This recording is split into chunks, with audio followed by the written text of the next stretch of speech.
Hey guys, and welcome back to my YouTube channel. So, I highly suggest you watch my first Diary of a Wimpy Kid read aloud, because then this one won't make sense.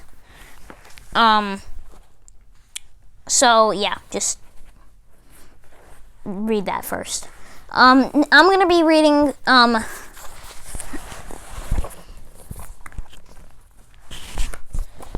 this amount of the pages. You see this thickness? That's how many pages I'm gonna read. So from page 87 to page 217.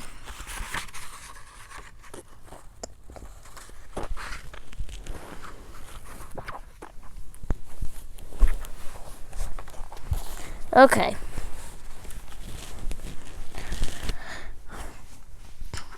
I decided to gain my weight in muscle, not fat. I've never been all that interested in getting in shape before, but this wrestling unit has made me rethink things.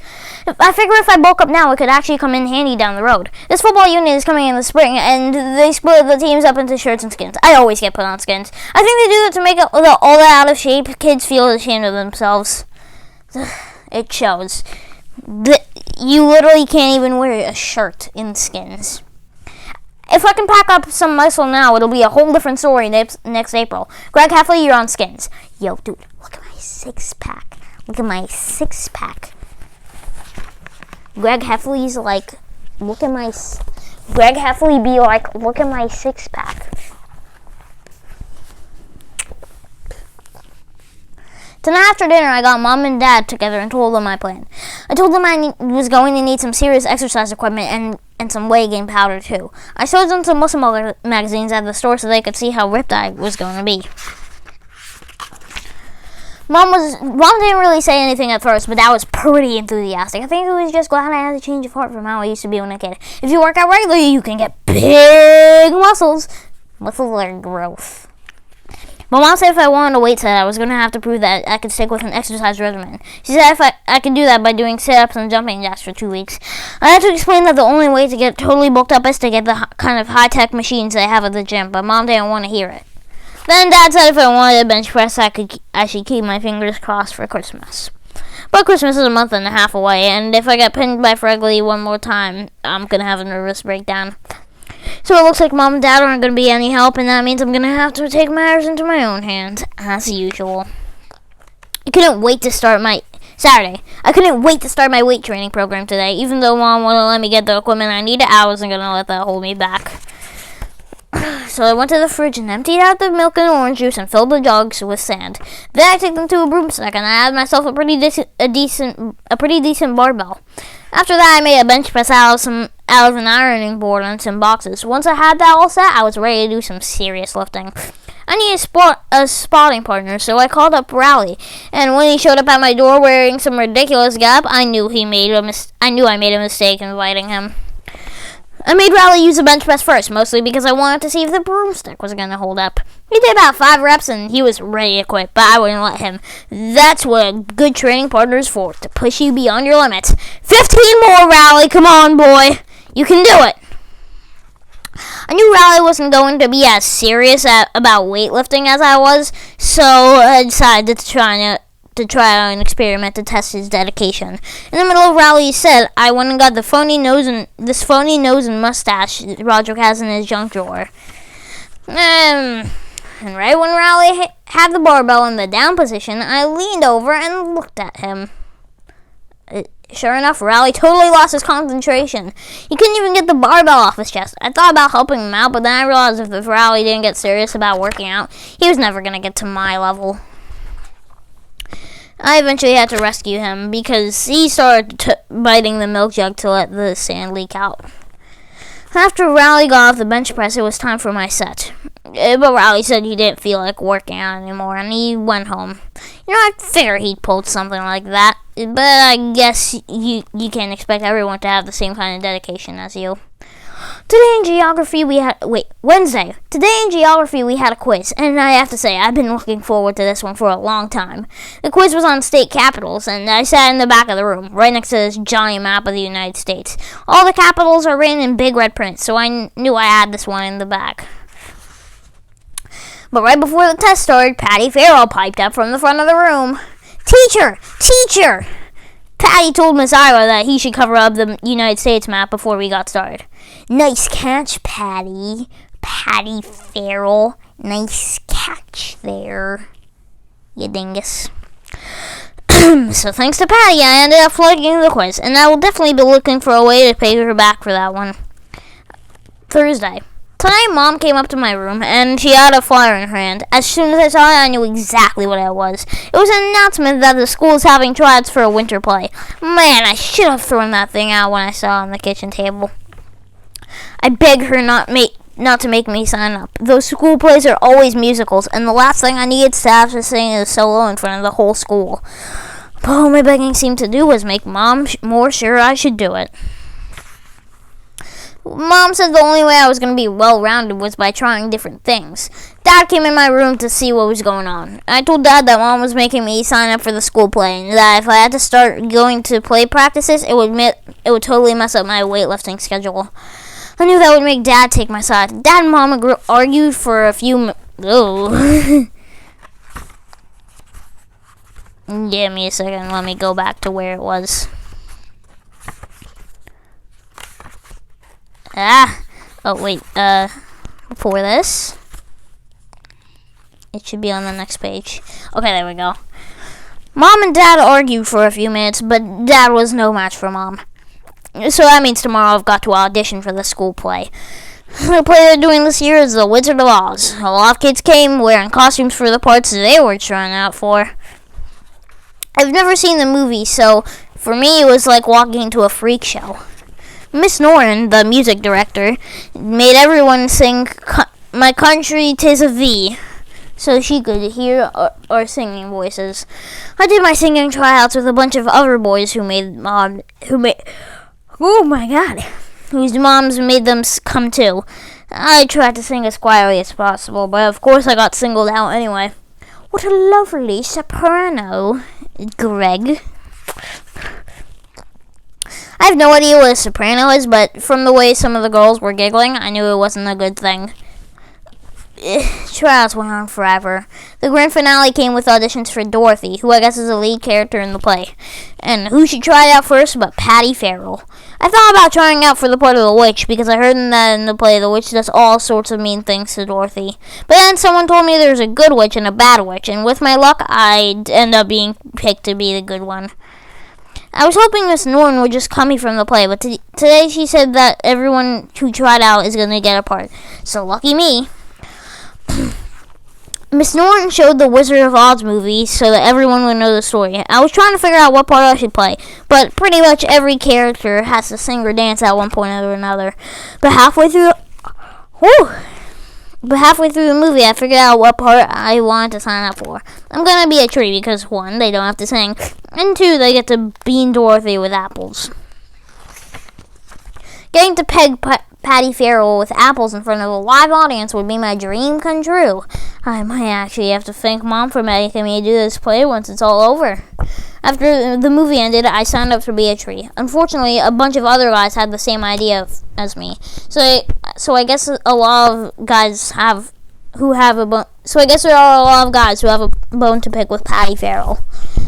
Well, like Mom always says, be careful what you wish for. I got picked to be a tree, but I don't know if that's such a good thing. The costumes don't actually have armfuls, so I guess that rules out any apple throwing. I should probably feel lucky that I got a speaking part at all. They had too many kids trying out and not enough roles, so they had to start making up characters. Ronnie James tried out to be the Tin Man, but he got stuck with being the Shrub. Remember how I said I was lucky to get a speaking part? Well, today I found out that I only have one line in the whole play. I say it when Dorothy picks an apple off my branch. Ouch. That just means I have to go to a 2-hour practice every day, just so that I could say one stupid word. I'm starting to think Rodney James got a better deal as a Shrub. He found a way to sneak a video game into his costume, and I'll bet that really makes the time go by. Beep, boop, beep, boop. So now I'm trying to think of ways to get Miss Norton to kick me out of the play. But when you have one word to say, it's really hard to mess up your lines. Ouch? Question mark? The play is only a couple days away, and I have no idea how we're going to pull this thing off. First of all, nobody even bothers learning their lines, and that's all Miss Norton's fault. During rehearsal, Miss Norton whispers everyone's lines to them from the side of the stage. I get that you're pretty. I'll get you, my pretty. I wonder how...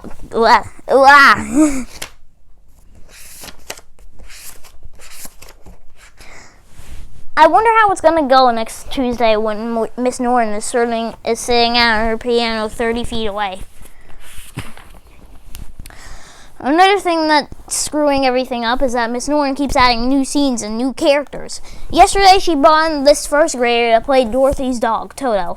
But today, the kid's mom came in and said she wanted her child to walk around on two legs because crawling around on all fours would be degrading. So now we've got a dog that's going to be walking around on his hind legs for a whole show. But the worst change is that Miss Norton actually wrote a song that trees have to sing. She said everyone deserves a chance to sing in the play. So today we spent an hour learning the worst song that's ever been written. We Three Trees. Thank God Roderick wouldn't be in the audience to see me humiliate myself. Miss Norton said the play is going to be a semi-formal occasion, and I know there's no way Roderick is going to wear a tie for a middle school play. But today wasn't all bad. Toward the end of the practice, Archie Kelly tripped over Rodney James and chipped his tooth because he couldn't stick his arms out to break his fall.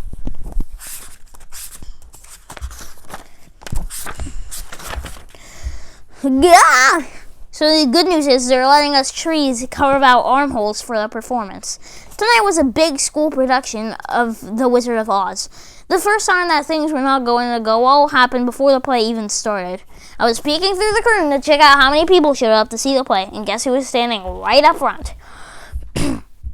My brother Roderick, wearing a clip-on tie.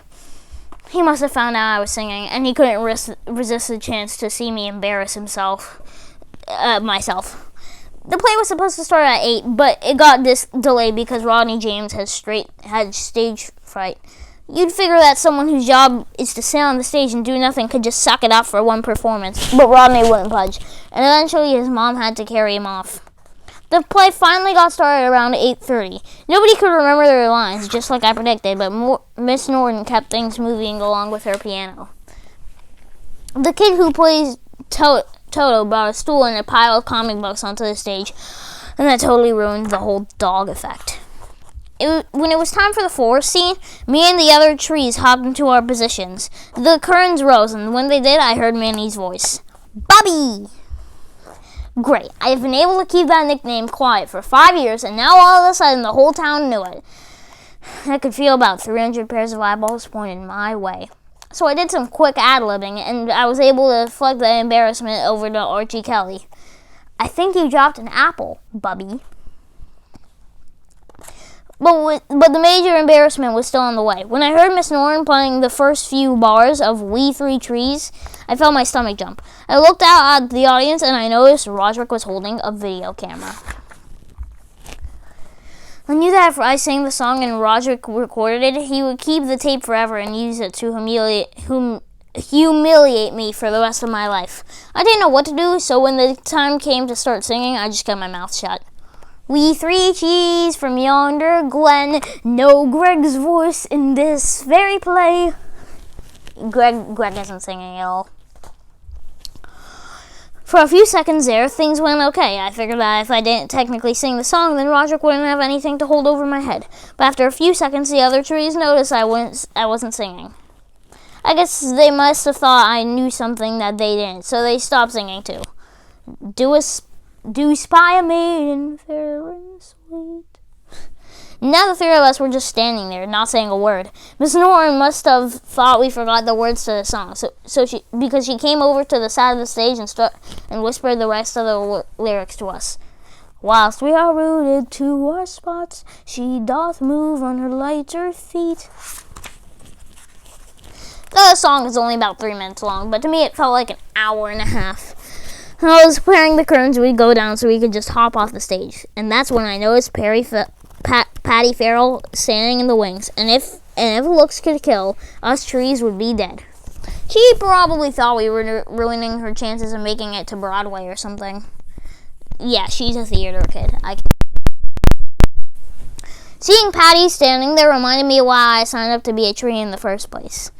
And Greg throws an apple at Patty Farrell behind the stage. Sorry, it's a bit cold in here. Pretty soon, the rest of the trees started throwing apples too.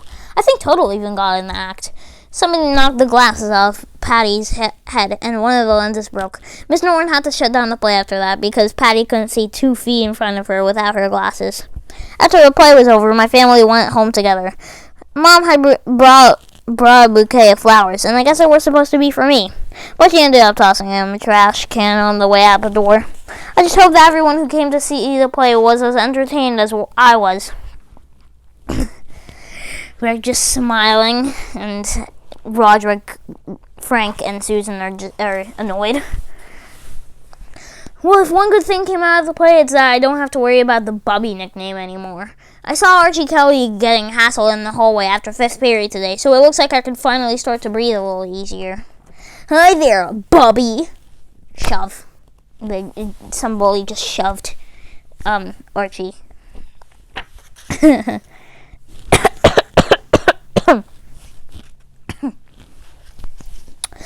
With all this stuff going on at school, I think I haven't even had time to think about Christmas, and it's less than 10 days away.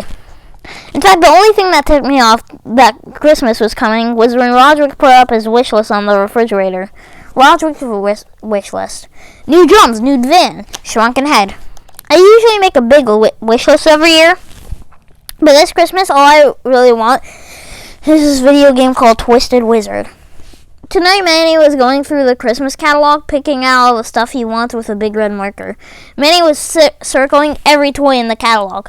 He was even circling really expensive things, like a giant motorized car and stuff like that. So I decided to step in and give him some big brotherly advice. I told him that if he circled stuff that was too expensive, he was going to end up with a bunch of clothes for Christmas. I said he should just pick 3 or 4 medium-priced gifts, so he would end up with a couple of things he actually wanted. Well, of course, Manny just went back to circling everything again, so I guess he'll just have to learn the hard way. This is foreshadowing, by the way. When I was 7, the only thing that I really wanted for Christmas was a Barbie dream house, and not because I like girls' toys, like Roderick said. I thought it would just be a really awesome fort for my toy soldiers. When Mom and Dad saw my wish list that year, they got in a big fight over it. Dad said there was no way he's getting me a dollhouse, but Mom said it was healthy for me to experiment with whatever kind of toys I wanted to play with. Believe it or not, Dad actually won that argument. Dad told me to start my wish list over and pick some toys that were more appropriate for boys. But I have a secret weapon when it comes to Christmas. My Uncle Charlie always gets me whatever I want. I told him that I wanted the Barbie dream house, and he said he'd hook me up. But on Christmas, when Uncle Charlie gave me my gift, it was not what I asked for. He must have walked into the toy store and picked up the first thing that he saw that had the word Barbie on it. So if you ever see a picture of me where I'm holding a beach fun Barbie, now at least you know the whole story. Dad wasn't real happy when he saw what Uncle Charlie gave me. He told me to either throw it away or give it away to charity. But I kept it anyway. And okay, I admit maybe I took it out and played with it once or twice. That's how I ended up in the emergency room 2 weeks later with a pink Barbie shoe stuck out my nose. And believe me, Roderick has never let me hear the end of that. Tonight, me and Mom went out to get a gift for the giving tree at church. The giving tree is basically a secret Santa kind of thing where you get a gift for someone who is needy. Mom picked out a red wool sweater for a giving tree guy. I tried to talk Mom into getting something a lot cooler, like a TV or a slushie machine or something like that. But because imagine if all you got on Christmas was a wool sweater. Yippee. I'm sure our giving tree guy will throw his sweater in the trash, along with the 10 cans of yams we sent his way during the Thanksgiving food drive. When I woke up this morning and went downstairs, there were about 1 million gifts under the Christmas tree. But when I started digging around, there were hardly any gifts with my name on them. Too many from Santa. Too many from Santa. Too many from Santa. Too many from Santa. But Manny made out like a bandit. He got every single thing he circled in the catalog. No lie. I bet he's glad he didn't listen to me. Oh my god. If I was Manny's brother right now, I would probably just throw up in his face. And then when Susan comes to confront me about it, I just throw up in her face too. Dad comes, throw up in his face. Roger comes, throw up in his face. Well, you better pack a lot of food in there, buddy. I did find a couple of things with my name on them, but they were mostly books and socks and stuff like that. I opened my gifts in the corner behind the couch because I don't like opening gifts near Dad. Whenever someone opens a gift, Dad swoops right in and cleans up after them. I gave Manny a toy helicopter and gave Roderick a book about rock bands. But Roderick gave me a book too, but of course he didn't wrap it. The book he got me was Best of Little Cutie. Little Cutie is the worst comic in the newspaper, and Roderick knows how much I hate it.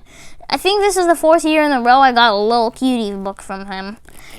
But I gave Mom and Dad their gifts. I give them the same kind of thing every year, but parents eat that stuff up. Thanks, number 1 Mom. Thanks, number 1 Dad with, I'll just show you.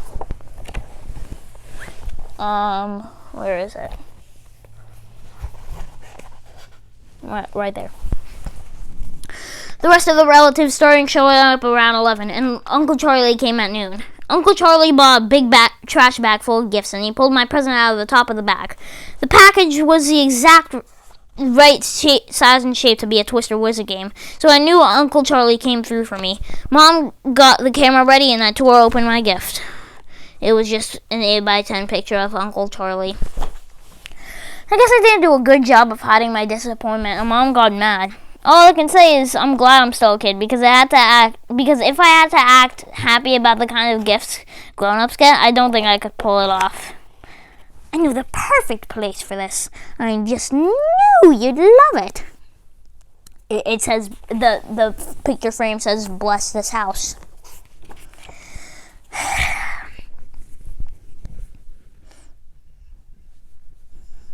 The snow. I went up to my room to take a break for a while. A couple minutes later, Dad knocked on my door. He told me he had my gift for me out in the garage, and the reason it was out there was because it was too big to wrap. And when I walked out to the garage, there was a brand new weight set. That thing must have cost a fortune. I didn't have the heart to tell Dad that I kind of lost interest in the whole weightlifting thing when the wrestling unit ended, so I just said thanks instead. But wait a minute. You know I don't understand? Earlier in the book, Greg said that it might come in handy for the football unit. So did that end as well? In 2 months? That I'm just baffled now. Trouble breathing sometimes. I think Dad was expecting me to drop down and start doing some reps or something, but I just excused myself and went back inside. At about 6, all the relatives cleared out. I was sitting on the couch watching Manny play with his toys, feeling pretty sorry for myself. Then Mom came up to me and said that she found a gift behind the piano with my name on it, and it said from Santa. The box was too big for Twisted Wizard, but Mom pulled the same big box trick on me last year when she got a memory card for my video game system. So I ripped open the package and pulled out my present. Only this wasn't Twisted Wizard either. It was a giant red wool sweater. At first I thought Mom was playing some practical joke on me because this sweater was the same kind we bought for our Giving Tree guy. But Mom seemed pretty confused too. She said she did buy me a video game and that she had no idea what the sweater was doing in my box. And then I figured it out. I told Mom there must have been some kind of mix-up, and I got the Giving Tree guy's gift and he got mine. She said that she used the same kind of wrapping paper for both of our gifts, so she must have written the wrong name on the tags. But then Mom said that this was a really good thing, because the Giving Tree guy was probably really happy he got such a great gift. It's a Christmas miracle. I had to explain that you need a game system and a TV to play with Twisted Wizard, so the game was totally useless to him. Even though my Christmas was not going a whole lot great, I'm sure it was going a whole lot worse for the Giving Tree guy. Jerks. I kind of decided to throw in the towel for this Christmas, and I headed up to Rowley's house. I forgot to get a gift for Rowley, so I just slapped a bow on the little cutie book Roger gave me, and that seemed to do the trick. Rowley's parents have a lot of money, so I can always count on them for a good gift. But Rowley said this year he picked out my gift himself. Then he brought me outside to show me what it was. From the way Rowley was hyping his present, I thought he might have got me a big screen TV or a motorcycle or something. But once again, I let my hopes get too high.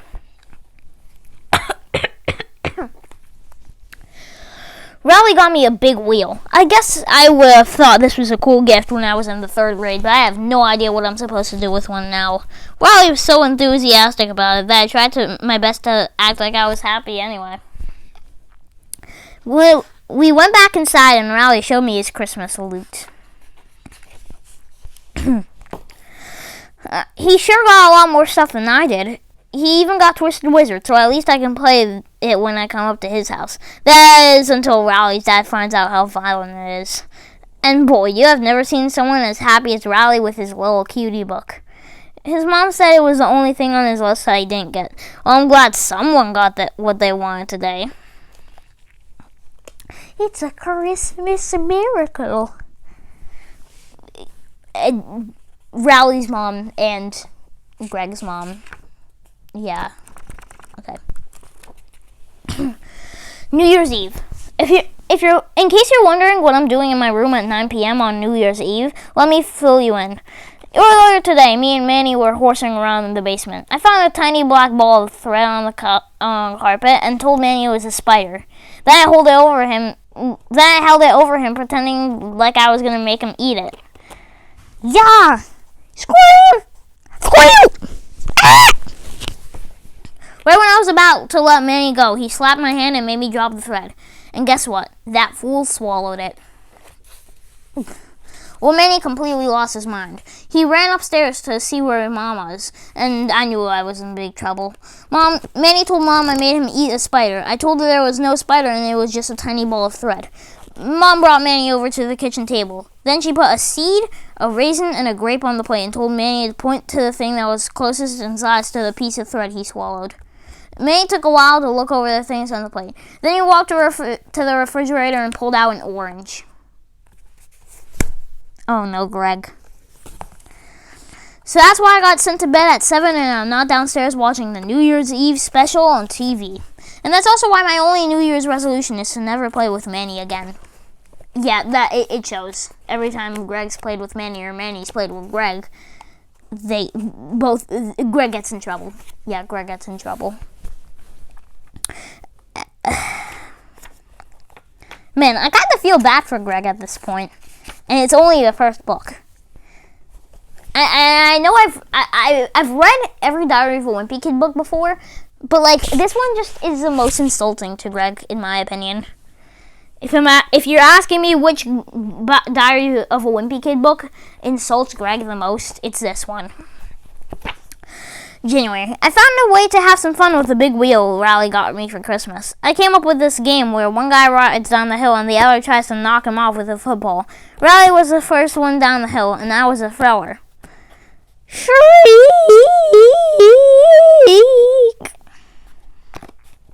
It's a lot harder to hit a moving target than I thought. Plus, I didn't get a lot of practice. It took Rowley like 10 minutes to walk the big wheel back up the hill after every trip down. Rowley kept asking to switch places with and have me be the one who rides the big wheel. But I'm no fool. That thing was hitting 35 miles an hour and it didn't have any brakes. Do you want to have a turn now? No thanks. I'm not as good as you. Anyway, I never did knock Rowley off the big wheel today. but I guess I have something to work at over the rest of the Christmas vacation. I was heading up to Rally's today to play our big wheel game again, but Mom said I had to finish my Christmas thank yous before I went out anywhere. I thought I could just crank out my thank you cards in half an hour, but when it came to actually writing them, my mind went blank. Let me tell you, it's not easy writing thank you notes for stuff you didn't want in the first place. I started with the non-clothes items because I thought they'd be the easiest, but after 2 or 3 cards, I realized I was practically writing the same thing every time. So I wrote up a general form on the computer with the blanks for things that needed to change. Writing the cards from there was a breeze. Dear Aunt Lydia, thank you so much for the awesome encyclopedia. How did you know I wanted that for Christmas? I love the way the encyclopedia looks on my shelf. All my friends will be so jealous that I have my very own encyclopedia. Thank you for making this the best Christmas ever. Sincerely, Greg. My system worked out pretty well for the first couple of gifts, but after that, not so much. Dear Aunt Loretta, thank you so much for the awesome pants. I didn't even know I wanted that for Christmas. I love the way the pants look on my legs. This is the funniest part. All my friends will be so jealous that I have my very own pants. Thank you for making this the best Christmas ever. Sincerely, Greg. Oh my God. Are your friends homeless or something? Is it no pants day? At school? Huh? Because I don't know if your friends are going to be jealous that you have your very own pants, Greg.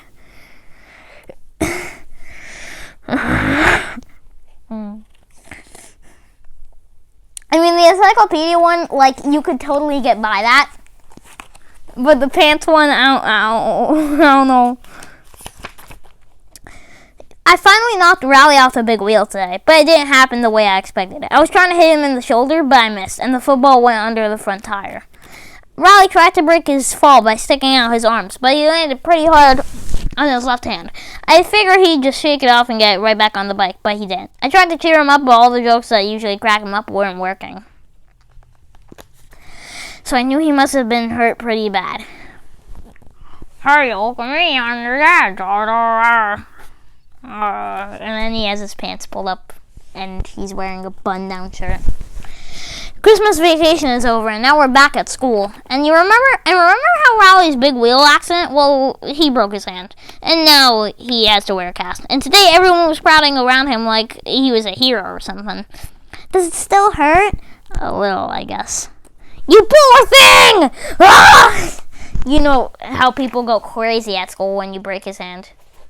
When you break someone's hand. I tried to cash in on some of the Rally's new popularity, but it totally backfired. I'm the one who broke his hand.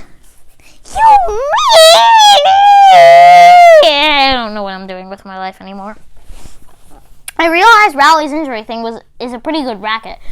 So I decided it was time for me to have an injury of my own. I took some gauze from home and I wrapped it up my hand to make it look like I was hurt. It's a raging infection caused by a splinter that was left untreated. Ha. I couldn't figure out why the girls weren't swarming me like they swarmed Rally, but then I realized what the problem is. See, the cross is a great gimmick because everyone wants to sign their name on it, but it's not exactly easy to sign gauze with a pen. So I came up with a solution that I thought was just as good. Would you like to be the first one to sign my sign my sympathy sheet? It's a sympathy sheet. The idea was a total bust too. My bandage ended up attracting attention from a couple of people, but believe me, they were not the type of people I was going for. Can I peek at your infection? My name is Fregley, and I want to peek at your infection. Go away, Fregley. Last week we started the third quarter at school, so now I have a whole bunch of new classes. One of the classes I signed up for is something called Independent Study. I wanted to sign up for Home Economics 2 because I was pretty good at Home Economics 1. But being a 2 in class does not exactly buy you popularity points at school. Hey, look! Greg has a purse. Actually, it's an important book bag. Okay, Percy.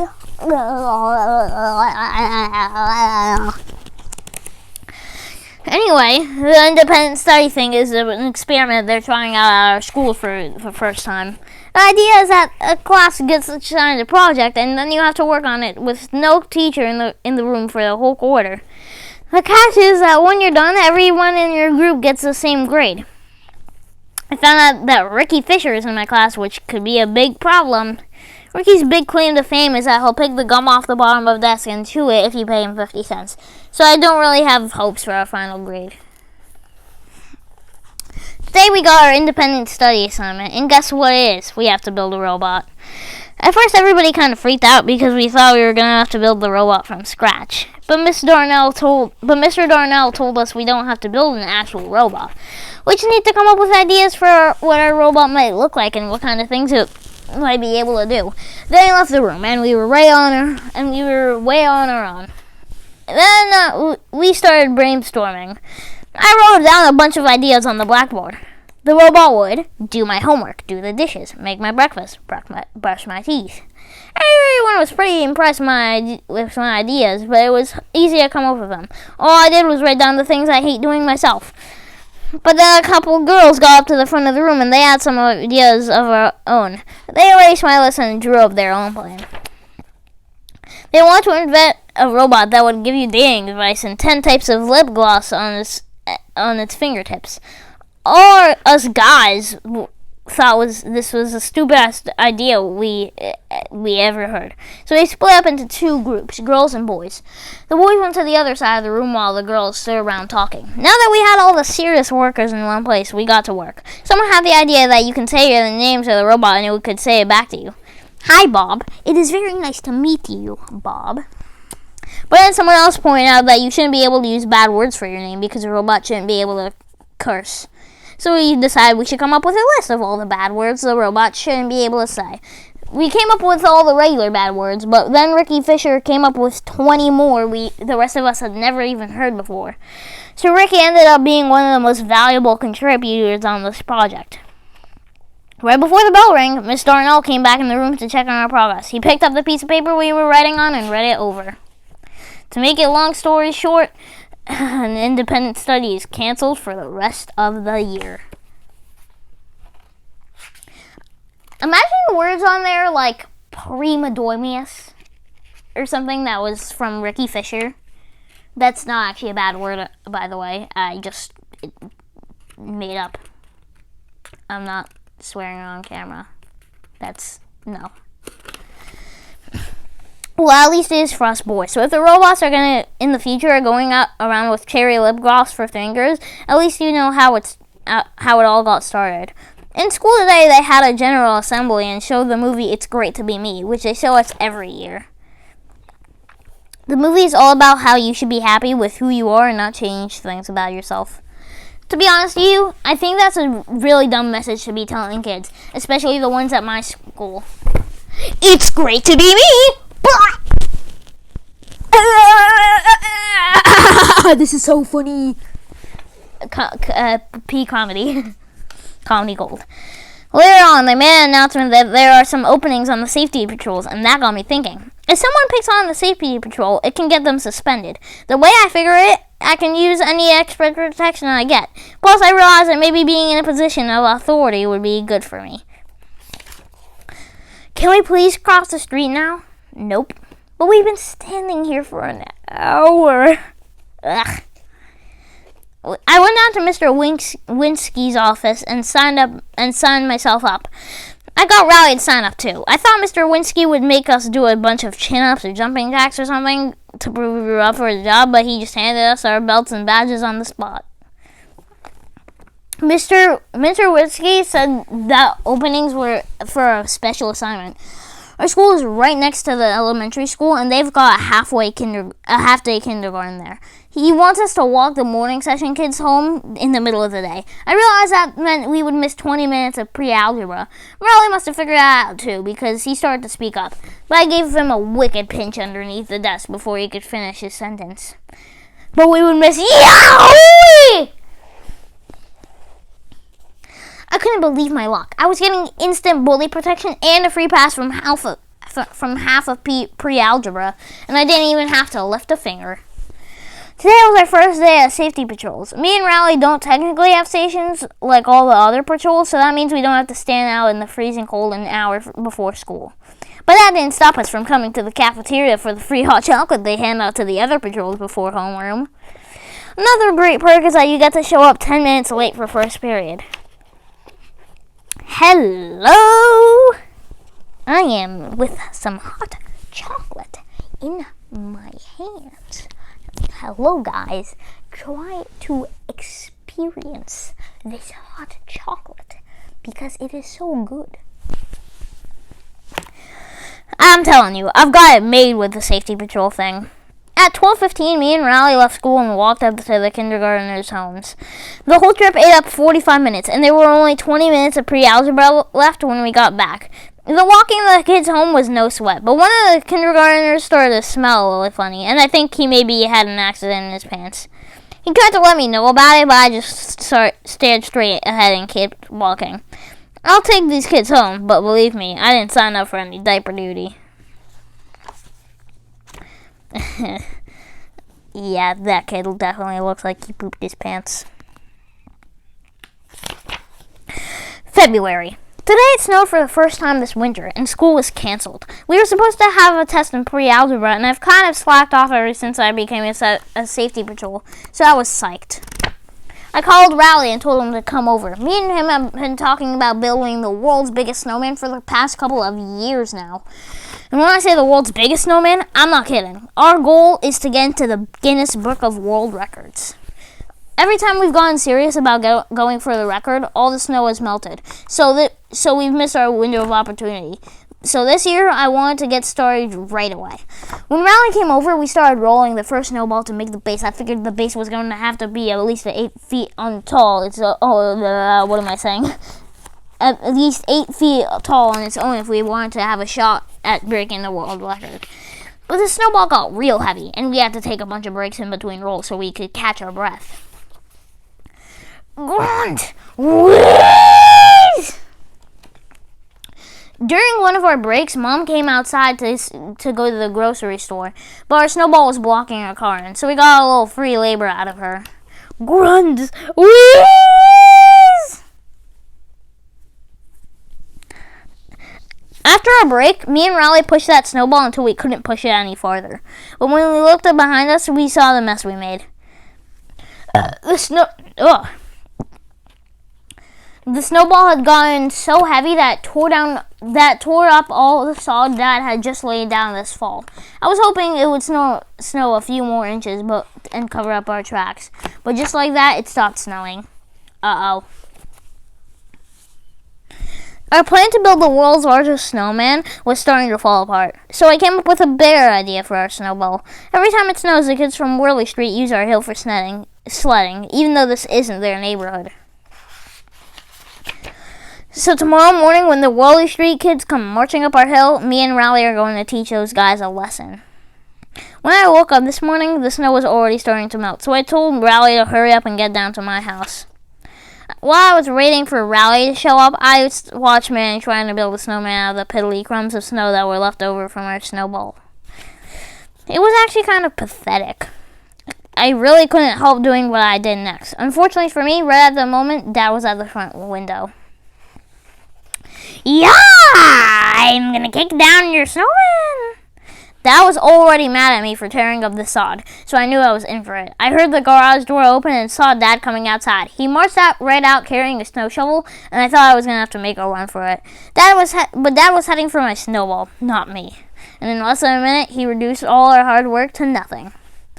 Raleigh came by a few minutes later. I thought he might actually get a kick out of what happened. But I guess he had his heart set on rolling that snowball down the hill, and he was really mad. But get this, Raleigh was mad at me for what Dad did. I told Raleigh he was being such a big baby, and we were going to get in a shoving match. Right when it looked like we were going to get in an all-out fight, we got ambushed from the street. It was a hit and run by the Worley Street kids. Yeah, I knew they were going to come in sooner or later.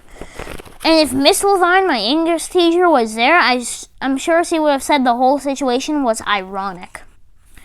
Yeah, no, that's why I hate... That's why English teachers suck. because they can call anything ironic. Today at school, they announced there's an opening for the cartoonist job in the school paper. There's only one comic slot, and up until now, this kid named Brian Little had been hawking it all to himself. Brian has this comic called Wacky Dog, and when it started off, it was actually pretty funny. But lately, Brian's been using his strip to handle his personal business. I guess that's why they gave him the axe. Hey, Wacky Dog, say something funny. Actually, I have something serious on my mind today. Susan Lim, if you are reading this, Brian is very sorry he kissed your friend. He kissed your best friend Rachel behind the lockers. He hopes you can find it in your heart to forgive him. P.S. Barry Palmer, you still owe Brian $5, you bum. As soon as I heard the news, I knew I had to try out. Wacky Dog made Brian a little celebrity at our school, and I wanted to get in on that kind of fame. I had a taste of what it's like to be famous at my school when I won honorable mention in the anti-smoking contest that I had. All I did was trace a picture from one of Roderick's heavy metal magazines, but luckily no one ever found out. Don't smoke or you'll look like me! Ha ha! The kid who won first place is a kid named Chris Carney. And what kind of ticks me off is that Chris smokes at least a pack of cigarettes a day.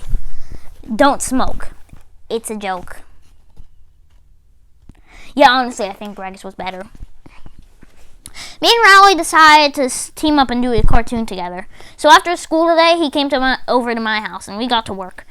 We banged out a bunch of characters real quick, but that turned out to be the easy part. When we tried to think up some jokes, we kind of hit a wall. I finally came up with a good solution. I made up a cartoon where the punchline of every strip is Zoo-wee Mama.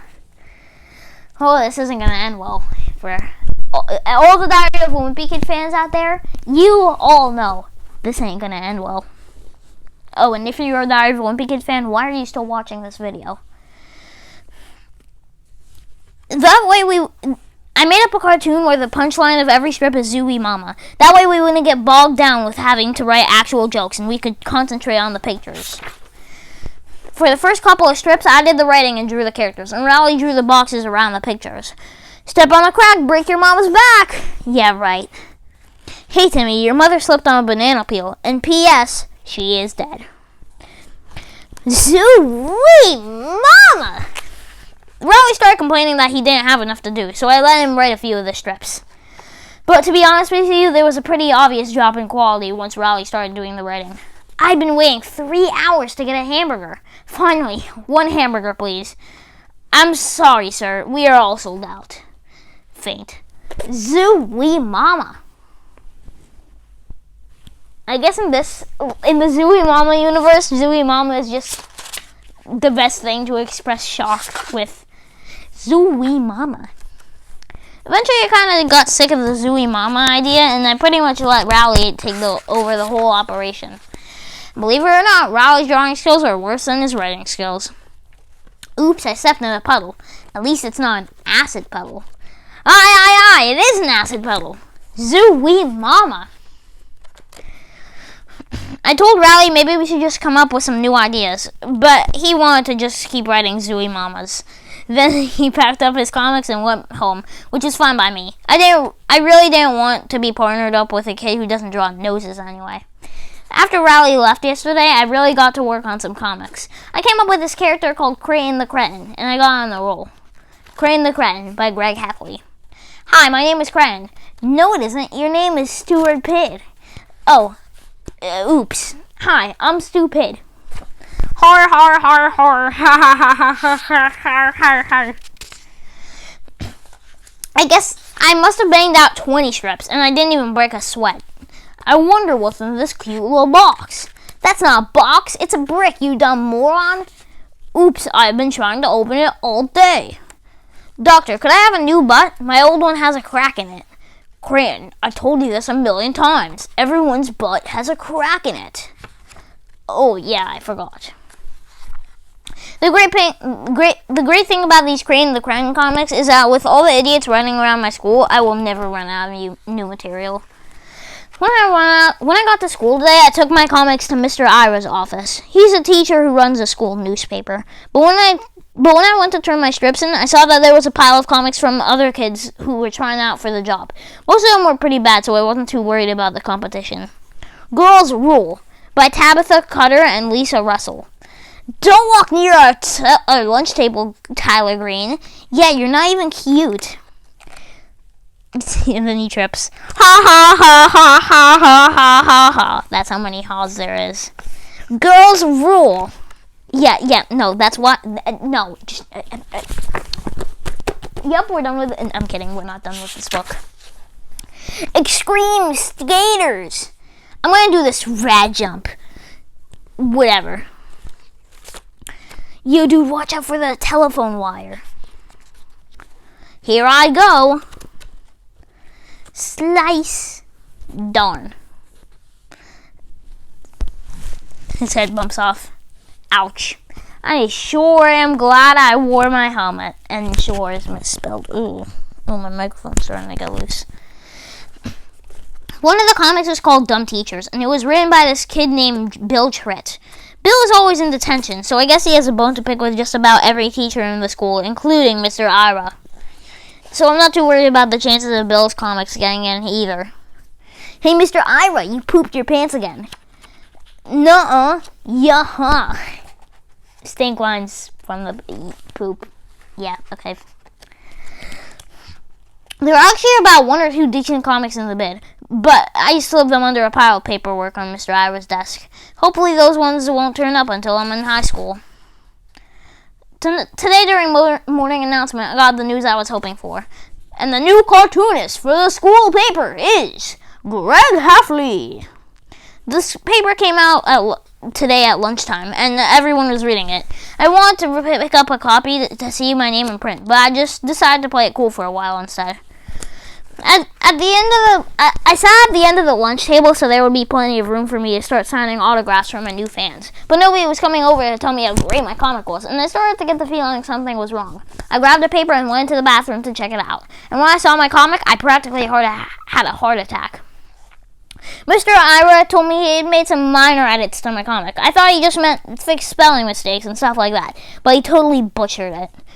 The comic he ruined was one of my favorite ones, too. In the original, Crane the Crane is taking a math test, and he accidentally eats it. Then the teacher yells at him for being such a moron. But by the time Mr. Ira was done with it, you probably couldn't recognize it as the same strip. Crane the Curious Student by Gregory Heffley. Teacher, if x plus 43 equals 89, then what would x be? Crane, x would be 46. Thanks, kids. If you want to learn more about math, be sure to visit Mr. Humphrey during his office hours, or visit the library and check out the newly expanded math and science section. So I'm pretty sure I won't be signing autographs anytime soon. Teacher's pet. March. January, February, March, April, May. We still have April, May, and June to go through. We still have 4 months because we also have March. So we have 4 months left in this book. And we're on page 179 and there's 217 pages. Wednesday. Me and Riley were enjoying our hot chocolate in the cafeteria with the rest of the patrols today. And there was an announcement on the loudspeaker. Riley Jefferson, report to Mr. Winsky's office immediately. Riley went down to Mr. Winsky's office, and when Riley came back 15 minutes later, he looked pretty shaken up. Apparently, Mr. Winsky got a call from a parent who said they witnessed Riley terrorizing the kindergartners he was supposed to be walking them home from school. Mr. Winsky was really mad about it. Riley said Mr. Winsky yelled at him for about 10 minutes and said his actions disrespected the badge. You know what? I think I might just know what this is all about. Last week, Riley had to take a quiz during 4th period, so I walked the kindergartners home on my own. It rained that morning, and there was a wall of worms on the sidewalk, so I decided to have some fun with the kids. Eee! Oh my god. I need to eat something after this. But some neighborhood lady saw what I was doing, and she yelled at me from her front porch. It was Miss Irvine, who was friends with Rowley's mom. She must have thought I was Rowley because I was borrowing his coat, and I wasn't about to correct her either. Rowley Jefferson, the principal, is going to hear about this. Yes, ma'am. I forgot about the whole incident until today. Anyway, Mr. Winsky told Rowley he's going to have to apologize to the kindergartners tomorrow morning, and that he's suspended from patrols for a week. Oh my god. I knew I should probably just tell Mr. Winsky it was me who chased the kids with the worms, but I wasn't ready to set the record straight yet. I knew if I confessed, I'd lose my hot chocolate privileges, and that right there was enough to make me keep quiet for the time being. At dinner tonight, Mom could tell something was bothering me, so she came up to my room afterward to talk. I told her I was in a tough situation and didn't know what to do. I decided I got to give Mom credit for how she handled it. She said she didn't try to pry and get all the details. All she said was that I should try to do the right thing because it's our choices that make us who we are. I figure that's pretty decent advice, but I'm still not sure what I'm gonna do tomorrow. Well, I was up all night tossing and turning over this Rowley situation, but I finally made up my mind. I decided the right thing to do was just to let Rowley take one for the team this time around. On the way home from school, I came clean with Rowley and told him the whole truth about what happened, and it was me who chased the kids with the worms. Uh-oh. Yep, Greg's getting in trouble. Then I told him they were lessons we could both learn from this. I told him I learned to be more careful about what I do in front of Miss Irvine's house, and that he learned a valuable lesson too, which is this: be careful about who you lend your coat to. I guess this has been a learning experience for the both of us, right, Rowley? Rowley? To be honest with you, my message didn't seem to be getting through Rowley. We were supposed to hang out after school today, but he said he was just going home to take a nap. And I couldn't really blame him, because if I didn't have my hot chocolate this morning, I wouldn't have much energy either. When I got home, Mom was waiting for me at the front door. Did you do the right thing? Yeah. Mom took me out to get some ice cream as a special treat, and what this whole episode has taught me is that every once in a while it's not such a bad idea to listen to your mother. There was another announcement on the loudspeaker today, and to be honest with you, I kind of figured this one was coming.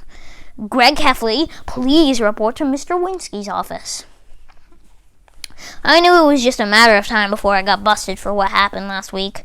When I got to Mr. Winsky's office, he was really mad. Mr. Winsky told me that an anonymous source had informed him that I was the real culprit in the worm chasing incident.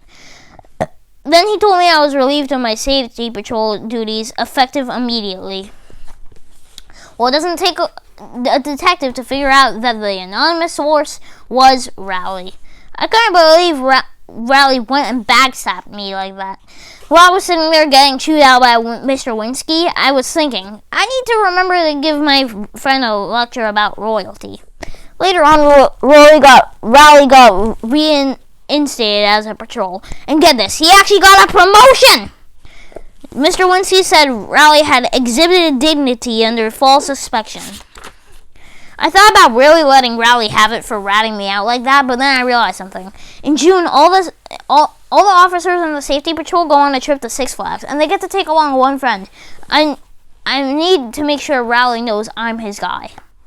Like I said before, the worst part of getting kicked off safety patrols is losing your hot chocolate.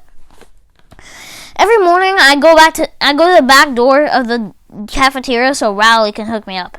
But either my friend has gone deaf or he's too busy kissing the other officers' butts to notice me at the window. In fact, now that I think of it, Rowley has been totally giving me the cold shoulder lately. And that's really lame, because if I recall correctly, he's the one that sold me out. Even though Rowley has been a total jerk lately, I tried to break the ice with him today. But even that didn't seem to work. April. Ever since the worm incident, Riley has been hanging out with Colin and Lee every day after school. What really stinks is that Colin is supposed to be my backup friend. Those guys are acting totally ridiculous. Today, Riley and Colin were wearing these matching T-shirts, and it made me just about want to vomit. Best friends with a picture of Riley and Colin on it. After dinner tonight, I saw Riley and Colin walking up the hill together, chumming it up. Colin had his overnight back, so I knew they were going to do a sleepover at Riley's. And I thought, well, two can play at that game. The best way to get back at Riley was to get a new best friend of my own. But unfortunately, the only person who came to mind right at that moment was Fregley. I went up to Fregley's with my overnight bag so Riley could see I had other friend options too. When I got there, Riley was in his front yard stabbing a kite with a stick. That's when I started to think maybe this isn't the best idea after all. But Riley was in his front yard, and he was watching me, so I knew there was no turning back. So I invited myself into Fregley's house. His mom said she was excited to see Fregley with a playmate, which was a term I was not too enthusiastic about. Me and Fregley went upstairs to his room. Fregley tried to get me to play Twister with him, so I made sure I stayed 10 feet away from him at all times. I decided that I should just pull the plug on this stupid idea and go home. But every time I looked out the window, Riley and Colin were still in Riley's front yard. I didn't want to leave until those guys went back inside, but things started getting out of hand with Fregley pretty quickly. When I was looking out the window, Fregley broke into my backpack and ate the whole bag of jelly beans I had in there. Fregley's one of those kids who's not supposed to eat any sugar, so 2 minutes later, he was bouncing off the walls. Fregley started acting like a total maniac, and he chased me all around his upstairs. I kept thinking he was going to come down off his sugar high, but he didn't. Eventually, I just locked myself in his bathroom to wait him out. Around 11:30, it got quiet out in the hallway. That's when Fregley slipped a piece of paper under the door. I picked it up and read it.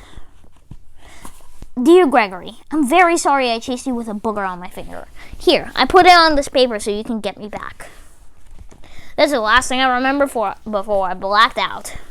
I came to my senses a few hours later. After I woke up, I cracked the door open and heard snoring coming from Fregley's room, so I decided to make a run for it. Mom and Dad were not happy with me getting them out of bed at 2 in the morning, but at that point I could really care less. Well, me and Riley have officially been ex-friends for about a month now, and to be honest with you, I'm better off without him.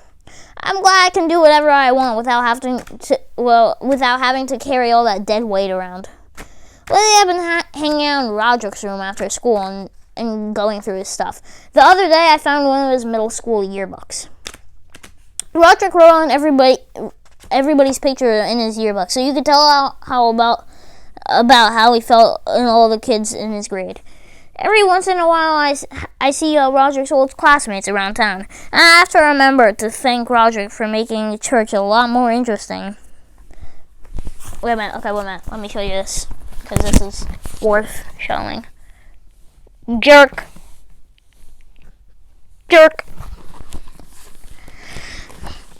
But the page in Roderick's yearbook that's really interesting is the class favorites page. That's where they put most of the kids who voted most popular and most talented and all that. Roderick wrote on his class favorites page too. Most likely to succeed, Bill Watson. Nerd. Isn't Bill Watson like a celebrity in real life? You know, this class favorites things has really got my gears turning. If you can get yourself voted onto the class favorites page, you're practically an immortal. Even if you don't live up to what you got picked for, it doesn't really matter because it's on permanent record. People still treat Bill Watson like he's something special, even though he ended up dropping out of high school. We still run into him at the food barn every once in a while. Will that be paper or plastic, ma'am? So here's what I'm thinking. This school year has been kind of a bust. If I can get voted as a class favorite, I'll go out on a high note. I've been trying to think of a category I have a shot at. Most popular and most athletic are definitely out, so I'm gonna have to find something that's a little bit more in reach. At first, I thought maybe I should wear nice clothes for the rest of the year so that I could get best dressed. But that would mean I have to get my picture taken with Jenna Stewart, and she dresses like a pilgrim. Wait, Jenna Stewart? If she dresses like a pilgrim, then why would she get best dressed? Last night I was laying in bed and it hit me. I should go for class clown. It's not like I'm known for being really funny at school or anything, but if I can pull off one big prank right before voting, that could do it. Today I was trying to figure out how I was going to sneak a thumbtack onto Mr. Worst's chair in history when he said something that made me rethink my plan. Mr. Worst told me he told us he has a dentist appointment tomorrow, so we're going to have a substitute. Subs are like comic gold. You can say just about anything you want and you can't get in trouble. Greg Heffley, would you please do this problem? Your mama, excuse me, your big fanny granny. Well, I hardly think that's your slap happy grandpappy. This was made into a meme. Your slap happy grandpappy. Go. Well, I walked into my history class today, ready to execute my plan. But when I got to the door, guess who the substitute teacher was? Mom. Of all the people in the world to be our sub today, it was Mom. I thought Mom's days of getting involved at my school was over. She used to be one of those parents who came in to help out in the classroom, but all that changed after Mom volunteered to be a chaperone for a field trip in the zoo when I was in 3rd grade. Mom had prepared all sorts of material to help kids appreciate the different exhibits, but all anyone wanted to do was watch the animals go to the bathroom. Anyway, Mom totally foiled my plan to win class clown. I'm just glad there's not a category called biggest mama's boy, because after that today, I'd win that one in a landslide. You forgot your lunch at home.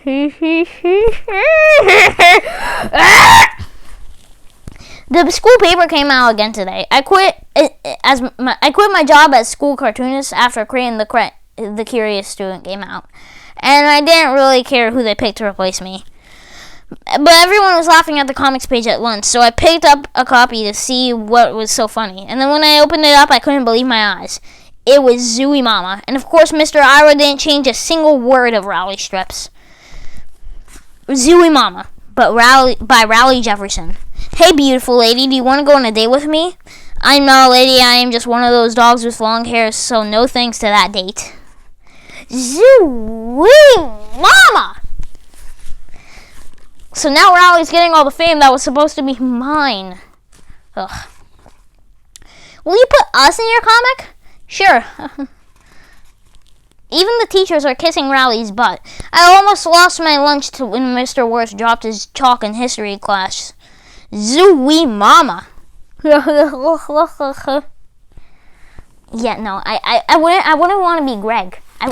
No. This Zooey Mama thing has really got me worked up. Rowley is getting all the credit for a comic that we came up with together. I figured the least he could do was put my name on the strip as a co-creator. I went up to Rowley after school and told him that's what he was going to have to do. But Rowley said Zooey Mama was all his idea and that I didn't have anything to do with it. I guess we must have been talking pretty loud because the next thing you knew, we attracted a crowd. Fight, fight, fight, fight, fight. The kids at my school were always itching to see a fight. Me and Rowley tried to walk away, but those guys weren't going to let us go until they saw us throw some punches. I'd never been in a real fight before, so I didn't know how I was supposed to stand or hold my fist or anything. And you could tell Rowley didn't know what he was doing either, because he just started prancing around like a leprechaun. Oh, sorry. I was pretty sure I could take Rowley in a fight, but the thing that made me nervous was that Rowley takes karate. I don't know what kind of hocus pocus they teach in Rowley's karate classes, but the last thing I needed was for him to lay me out right there on the blacktop, where the cheese was. Before me or Rowley even made a move, there was a screeching sound in the school parking lot. A bunch of teenagers at the top of their pickup truck, and they started piling out. I was just happy that everyone's attention was on the teenagers instead of me and Rowley. But all the kids took off when the teenagers started heading our way. That's when I realized that these teenagers look awfully familiar. That's when it hit me. These were the same guys who chased me and Rowley around on Halloween night, and they had finally caught up with us. Before we could make a run for it, we had our arms pinned behind our backs. Those guys wanted to teach us a lesson for taunting them on Halloween night, and they started arguing about what they should do with us. To be honest with you, I was more concerned about something else. The cheese was only a few feet from where we were standing on the blacktop, and it was looking nastier than ever. The big teenager must have caught my eye, because the next thing I knew, he was looking at the cheese too. And I guess I gave him the idea he was looking for. Rowley got singled out first. The big kid grabbed Rowley and dragged him over to the cheese. Now, I don't want to say exactly what happened next, because if Rowley ever tries to run for president and someone finds out what these guys made him do, he won't have a chance. So I'll put it to you this way. They made Rowley blank, blank, blank the cheese. A.K.A. Rowley ate the cheese. I knew they were going to make me do it too. I was starting to panic because I knew I wasn't going to be able to fight my way out of the situation. So I did some fast talking instead. I would, but I'm allergic to dairy. And believe it or not, it actually worked. You're lucky, punk. I know. I guess the teenagers were satisfied they had made their point, because after they made Rowley finish off the rest of the cheese, they let us go. They got back in their truck and took off down the road. Me and Rowley walked home together, but neither of us really said anything on the way back. I thought about mentioning to Rowley that maybe he could have pulled out a couple of karate moves back there, but something told me to hold off on that thought for right now. At school today, the teachers let us outside after lunch. It took about 5 seconds for someone to realize the cheese was missing from its spot on the blacktop. Everybody crowded around to look at where the cheese used to be. Nobody could believe it was actually gone. People started coming up with the crazy theories about what happened to it. Somebody says that maybe the cheese grew legs and walked away. It took all my self-control to keep my mouth shut, and if Rowley wasn't standing right there, I honestly don't know if I could have kept quiet. A couple of guys who were arguing about what happened to the cheese were the same ones who were egging me and Rowley on yesterday afternoon. So I knew it wasn't going to be long before someone put 2 and 2 together and figured out that we must have had something to do with it. Rowley was starting to panic, and I don't blame him either. If the truth ever came out about how the cheese disappeared, Rowley would be finished. He'd have to move out of the state, and maybe even the country. That's why I decided to speak up. I told everybody that I knew what happened to the cheese. I said I was sick of it being on the blacktop, and I just decided to get rid of it once and for all. For a second there, everybody just froze. I thought people were starting to think I thought people were going to start thanking me for what I did. But boy, was I wrong. I really wish I had worded my story a little differently. Because if I threw out the cheese, guess what that meant? That meant I have the cheese touch. Well, if Rowley appreciated what I did for him last week, he hasn't said it. But if we start... Oh, wait, this is June, Friday. But we started hanging out after school again, so I guess that means me and him are back to normal. Diaper rash ahead. Bwahahaha. I can honestly say that so far, having the cheese touch hasn't been all that bad. It got me out of doing the square downs unit in phys ed because no one would partner up with me, and I had the whole lunch table to myself every day. Today was the last day of school, and they handed out yearbooks after 8th period. I flipped to the class favorites page, and here's a picture that was waiting for me. Class clown, Rowley Jefferson. Zoo-wee mama! All I can say is if anyone wants a free yearbook, they can dig one out of the trash in the back the trash can in the back of the cafeteria. You know, Rowley can have class clown for all I care, but if he ever gets too big for his britches, B-R-I, not B-I, yeah. But if Rowley ever gets too big for his, yeah, I'll just remind him that he was the guy who ate the cheese. And it's in blanks, of course. And that is the end of the book. I guess, now that you've listened to the entire book and my thoughts on it, you can leave this video now. So, do you think I should continue the series? I don't care, because I'm going to be reading the other 15. So, yeah, bye.